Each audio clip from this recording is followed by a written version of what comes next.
Friends, আজ আমি তোমাকে দেখাতে চলেছি আলুর চপ। তার জন্য কিছুটা পরিমাণ আলু সেদ্ধ করে নিলাম, পরিমাণ মতো বেসন নিলাম, আর খানিকটা ধনের পাতা কুচি, জিরে আর শুকনো লঙ্কা দিয়ে একটা মশলা বানিয়ে নিতে হবে। এবার সেদ্ধ করা আলুগুলোর মধ্যে ওই ধনে পাতাটা দিয়ে দিলাম, আর ভাজা মশলা দিয়ে দিলাম খানিকটা পরিমাণ, স্বাদ মতো লবণ দেওয়া হলো। এরপর সব কিছু দিয়ে ভালো করে মিক্স করা হচ্ছে। এরপর আলু মাখাটাকে চপের শেপ করে নিতে হবে। দেখতে পাচ্ছেন, এইভাবে শেপ করে নিতে হবে। এবার ওই বেসনটাকে একটা ব্যাটার বানিয়ে নিলাম।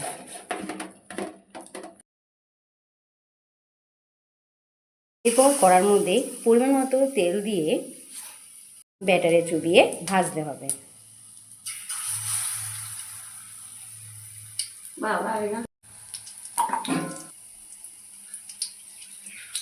দেখতে পাচ্ছেন আলুর চপ তৈরি। খুবই সুস্বাদু একটি রেসিপি। এটা সন্ধ্যেবেলা মুড়ির সাথে অবশ্যই খেয়ে দেখবেন, খুব ভালো লাগবে। যদি ভালো লেগে থাকে অবশ্যই বাড়িতে ট্রাই করবেন। টাটা।